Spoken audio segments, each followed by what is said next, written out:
Olá, caro estudante, é um prazer estar com você aqui.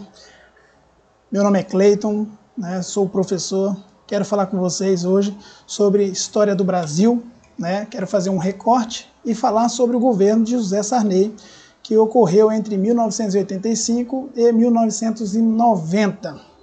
Mas é claro que antes de falar do governo de José Sarney, eu preciso falar sobre o regime militar. O regime militar ocorreu de 1964 até 1985, e a partir do presidente, esse quarto presidente, aí, o Ernesto Geisel, se começa a pensar numa possibilidade de devolver o governo aos civis. Tá? Entenda esse detalhezinho aí, ele tinha até um projeto de devolver de forma gradual, lenta, e que todos os interesses do governo civis eles estivessem alinhados aos interesses das Forças Armadas, que inclusive é chamada de abertura controlada. Geisel já começa a comentar sobre esse projeto dos militares com o Tancredo Neves, por exemplo, que seria o governador de Minas Gerais e o futuro candidato e eleito, presidente do Brasil em 1985. Então é importante que a gente entenda por que os militares queriam fazer todo esse processo. Primeiro porque havia uma demanda muito grande por parte da população, dos poetas, artistas, vários políticos tinham o intuito de devolver, de redemocratizar o Brasil. Então, os militares começam a trabalhar esse projeto. Porque a ditadura militar, infelizmente, não teve, ou felizmente, não sei qual é o seu campo ideológico, mas não trouxe nenhum benefício para o Brasil. Eu estou dizendo no campo dos objetivos que eles tinham, que combater o comunismo, que inexistente, um fantasma, mas e também melhorar a economia. A gente sabe que durante o regime militar a economia foi um fracasso, a inflação cresceu muito grande, cresceu muito, também teve ali aumento de desemprego, empresas falindo. Então a ditadura militar ela não resolveu o problema que o Brasil queria resolver com o regime militar, com a ditadura militar. Então há essa preocupação de Geisel e depois Figueiredo em procurar redemocratizar o Brasil. Tanto é que em 1982, nas eleições para governador, 10 estados vão eleger 10 governadores que são ligados ao MDB, que é o partido de oposição à ditadura militar. Então a gente tem aí crescentemente a oposição ao governo militar. Então eles começam já a trabalhar um processo de redemocratização. Isso vai piorar em 1984 e começa um movimento chamado Diretas Já. Então você que é aluno, que está aí me ouvindo, já anota isso aí, que esse movimento Diretas Já é um movimento em prol de que as eleições para presidente seja feita para todos os cidadãos, ou seja, de forma direta. E não de forma indireta, como foi feito com os presidentes da ditadura militar. Então, em 1984, nós vamos ter a participação popular, surgimento de vários partidos políticos, deu força para a oposição política. Nós vamos ter também a campanha dessas eleições diretas com a participação de Ulisses Guimarães, um político muito importante, o Lula, Leonel Brizola, participação de Fernando Henrique Cardoso, Tancredo Neves. E vendo essa... Deixa eu colocar a câmera para mim aqui. Vendo esse movimento em prol das diretas já, um deputado chamado Dante de Oliveira vai propor uma emenda chamada Emenda Dante de Oliveira, por causa dele, que é dele essa emenda. O projeto dele era que as eleições fossem de forma direta, por isso que é chamada Emenda Dante de Oliveira. Ele precisava de 320 votos no Congresso, ele conseguiu apenas 298. Não conseguiu, mesmo assim os movimentos continuam, e o MDB, que é o partido de oposição, o maior partido de oposição, aos militares, começam já a se programar para ver quem que vão lançar para candidato a presidente. Então eles pensam em Ulisses Guimarães, porém Ulisses Guimarães, que era o presidente da Câmara dos Deputados, eles vão ficar preocupados, porque Ulisses Guimarães é muito rígido, né, ríspido contra os militares, ele questionou muito os militares. Então eles vão procurar uma pessoa que seja mais acessível aos militares. Então eles vão lançar Tancredo Neves para presidente. E aí os militares, os militares nem tanto, né, mas o partido herdeiro do Arena, que era os partidos militares, chamado PDS, né, Partido Democrático Social, eles vão lançar Paulo Maluf, tá? Porém, 50% dos membros do partido não concordam com essa tomada de decisão do partido. E esses 50% vão sair do PDS e vão montar um partido chamado FL, né? Partido FL, no caso, é o Frente Liberal. Tá? Eles vão se associar, eles vão se juntar, coligar com o MDB e vão querer lançar um vice. Eles vão indicar um vice para presidente. No caso, seria Tancredo Neves, a indicação do Frente Liberal seria José Sarney. Então nós temos uma chapa formada Tancredo Neves e José Sarney, aonde entra o José Sarney aí na história, que nós vamos chegar lá já no governo dele. Então, nas eleições de 15 de janeiro de 1985, nós vamos ter Tancredo Neves contra Paulo Maluf, né? E Tancredo Neves vai vencer de 480 a, deixa eu me ver aqui, 180 votos, se não me engano, que seria de 480 a 180 votos por parte do Paulo Maluf, né? Então, essas foram as eleições, Tancredo Neves vence. Ótimo. Ele deve assumir, então, 15 de março de 1985. Porém, Tancredo Neves tem uma dificuldade, ele tem um problema de saúde. Ele já sabia disso, problema no estômago. Ele não queria falar para ninguém. Ele segurou, ele queria tomar posse para depois cuidar da sua saúde, porém, antes das eleições, alguns dizem dia 13, outros dia 14, um dia antes mesmo da eleição, da posse, ele vai ser internado, porque ele está com muita dor, não está aguentando. Ele vai passar por algumas cirurgias, ele vai mudar de hospital, alguns com medo dele pegar alguma infecção hospitalar, os seus familiares vão tentar o máximo possível cuidar da saúde dele, mas porém a situação dele era muito debilitada, ele estava muito debilitado, a saúde dele estava muito grave. Ele não aguenta e 21 de abril de 1985 ele morre. 15 de março, de forma interina, quem tinha assumido é José Sarney, após o falecimento de Tancredo Neves.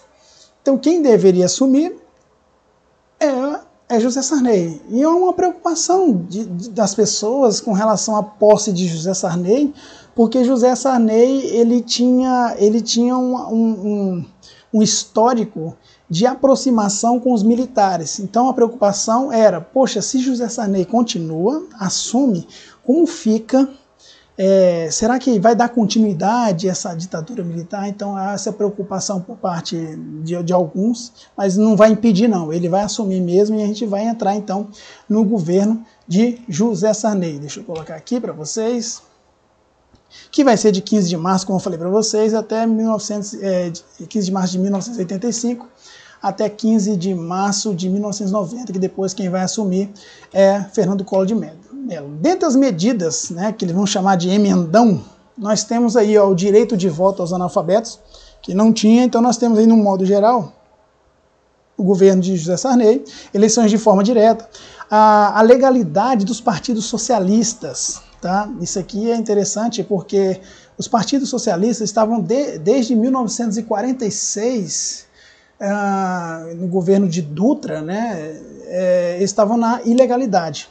Então eles vão colocar, José Sarney vai ter essa tarefa de colocar o Partido Socialista na legalidade. Isso é interessante, né? O seguro-desemprego, ele vai colocar também vale transporte, alguns benefícios para o trabalhador, acordos comerciais com a Argentina e Uruguai, que está aí no slide de vocês, inclusive esse acordo aí, mais para frente vai gerar o que nós chamamos hoje de Mercosul, né? O acordo Mercosul. Então, isso aí são algumas medidas, né, tomadas por José Sarney que durante o seu governo. É importante você anotar que, se caso você precisar ter alguma anotação, é importante isso aí tá na sua cabecinha. Estou colocando os pontos principais, tá?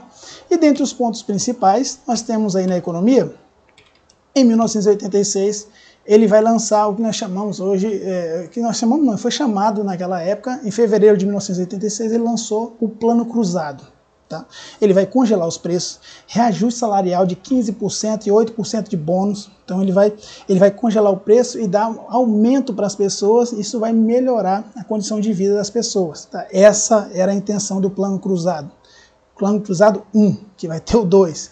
Ele vai lançar uma nova moeda, chamada Cruzado. Antes era o Cruzeiro.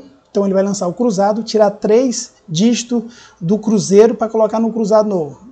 Cruzado, o que eu quis dizer com isso? Por exemplo, digamos que a moeda, sei lá, 100 mil cruzeiros. Né? Com o Cruzado ele vai ser 100 cruzados. Então ele vai tirar 3 dígitos aí, só para você entender. Qual que é a intenção? Valorizar a moeda brasileira, né? E a questão de inflação, enfim. Tá? Ele vai pedir para a própria população investigar os preços no comércio, isso é importante a gente entender. Então nós vamos ter pessoas com o bottom do José Sarney, e eles vão chamar de fiscais de Sarney. Né? Então, só para você ter uma noção do que vai acontecer. Essa é a ideia do Plano Cruzado. Para quê? Estabilizar a economia. Por que eu estou falando isso? Porque em 1984, para você ter uma ideia, a inflação ela passava de 200%. Então é importante que a gente entenda a preocupação de José Sarney em melhorar a economia que os militares propuseram para melhorar e não melhoraram. Tá? Isso é importante a gente entender aí. E dentro também as medidas, já que esse Plano Cruzado não vai funcionar, ele vai lançar o Plano Cruzado 2. Tá? Vai acontecer em novembro de 1986, com a intenção de melhorar. Mas olha o resultado do Plano Cruzado 2. Ele vai tirar essa questão do congelamento, né? As pessoas vão colocar então o preço conforme ela deve ser feita mesmo, conforme a inflação. Então o combustível aumenta, está aí na tela para vocês verem, 60%. A energia elétrica vai aumentar também 120%. As mercadorias mais de 100%. Então, assim, nessa situação, o que o Brasil vai anunciar? Ele vai anunciar um negócio chamado moratória. Professor, o que é anunciar a moratória? Então, eu vou te explicar. Anunciar a moratória é quando o país a crise está tão grande que eles declaram que não vai pagar a sua dívida externa. Isso é moratória. Então, a gente percebe que com o Plano Cruzado 2, olha a situação da inflação. Mais de 1.900 de pico.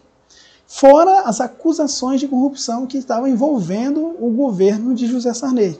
Então, a gente entende que José Sarney entra para tentar melhorar a questão financeira e econômica do Brasil, e o resultado é esse que a gente está vendo aí na tela, aí, certo? Só que ele não para aí, ele vai lançar mais 2 planos de economia. Então ele aí, ó, na tela para você ver, tá? Vou aumentar aqui. O Plano Bresser vai ser lançado em junho de 1987. Ele é lançado pelo ministro, né, chamado Carlos Bresser. O primeiro ministro do Cruzado 1 e Cruzado 2 é um cara chamado Dilson Funaro. Tá? Foi dispensado e colocaram esse camarada chamado Luiz Carlos Bresser, por isso que chamou Plano Bresser. Foi assinado em junho de 1987. A ideia é congelar os preços por até 3 meses, tá? E acabar com o gatilho salarial, fim do gatilho salarial. Por que esse fim do gatilho salarial? Volta aqui para mim. Esse gatilho salarial ele foi elaborado no Plano Cruzado 2. Qual que era essa ideia? A ideia era não congelar os preços, mas porém, conforme os preços vão aumentando por causa da inflação, então os funcionários têm também direito ao salário aumentado 20%. Tá? Então, no plano Bresser, desculpa o termo aí, Plano Bresser, o terceiro plano econômico, tá aí na tela, ele vai ter o fim desse gatilho salarial. Então a galera vai ajustar o preço da mercadoria conforme a tabela mesmo da inflação, conforme os juros, enfim. Não vai resolver. Por quê? Porque vai ter o quarto plano econômico da era Sarney como presidente. Né? Tá aí, o plano chamado Plano Verão, de um ministro chamado Maílson Ferreira de Nóbrega. Tá? Vai ser lançado em janeiro de 1989, o último ano de Sarney. E nós vamos ter congelamento dos preços e lançamento de uma nova moeda. Tá? Volta aqui para mim de novo. Qual que é a ideia do lançamento de uma nova moeda? Valorizar a moeda e tentar acabar com a inflação. Lembra que eu falei para você que a moeda antes do cruzado era o cruzeiro? Então a gente já teve o cruzeiro, agora passou para o cruzado e agora em 1989 o Sarney vai lançar o cruzado novo. Digamos que o cruzeiro, vou chutar aqui, pegar uma moeda do cruzeiro, 100 mil cruzeiros. Para cruzado, ele colocou 100 cruzados. E para novo cruzado novo, desculpa, ele vai tirar mais 2 zeros e vai colocar 1. Então, 100 mil cruzeiros equivale a 100 cruzados e agora equivale a 1 cruzado novo. A intenção, valorização da moeda. Tá? Esses aí que eu coloquei agora para vocês aí são os planos principais, os projetos principais econômicos de Sarney para o seu governo. Não esqueçam desse detalhezinho aí não, tá? E, para finalizar, Sarney, um ponto muito importante, né, que foi a Constituição Federal. Ela foi lançada em 1986. Foi convocada uma constituinte, né, onde os deputados, os senadores vão votar, né, eles vão elaborar essa Constituição. Essa Constituição ela é muito importante, é a última Constituição que nós temos, é a 7ª Constituição do Brasil, então é bom que a gente entenda um pouco ela. Foi elaborada durante o governo Sarney. Para elaborar, houve conflitos de ideia entre progressistas e conservadores, isso aí com certeza teve, né, eu acho que vai sempre ter esses probleminhas. O presidente da Câmara era Ulisses Guimarães, tá? Um cara que lutou contra os militares, então um cara a favor da democracia, isso é importante, e ele vai tomar algumas medidas. Para você ter uma ideia, essa Constituição ela é chamada de uma Constituição que teve uma participação muito forte da população. Tanto é que 122 emendas eram populares. Analfabeto, direito ao voto, também é uma emenda. Igualdade de direito entre gêneros, isso é importante, tá? Citar aqui. Licença maternidade 50 dias para mulheres, né? Licença paternidade 5 dias. Direito à posse de suas terras pelos indígenas e quilombolas, que não existia antes, né? Então eles vão começar agora a trabalhar a questão da demarcação de terras indígenas, que é uma luta até os dias atuais. Então nós temos isso aí. A União passa agora a legislar sobre os indígenas no intuito de preservar sua cultura, isso é importante. Então a gente percebe que essa Constituição ela vai vir para atender os anseios da minoria, né? Os indígenas, os negros, as mulheres. Então isso é importante a gente entender aí na Constituição de 1968. E eu vou ficar com uma frase de Ulisses Guimarães assim que foi promulgada a Constituição. Ele disse isso aqui, ó: a nação quer mudar, a nação deve mudar, a nação vai mudar. A Constituição pretende ser a voz, a letra, a vontade política da sociedade rumo à mudança. Que a promulgação seja nosso grito, mudar para vencer, muda Brasil. Então, nós temos aí um final do governo José Sarney, né, com essas principais medidas. Importante que é um governo que entrou com o intuito. Ele tem 2 objetivos, né, mostrar a redemocratização, por isso que na Constituição a participação da população, isso é importante. Tá? E também o intuito de acabar com a inflação, né, que estava destruindo a economia do Brasil. Então ele tem essa intenção, tenta, fracassa, mas o Brasil já não vive mais uma ditadura e a gente precisa melhorar. Então a gente, as intenções de José Sarney foi importante para o Brasil, né? É muito importante a gente pensar isso aí.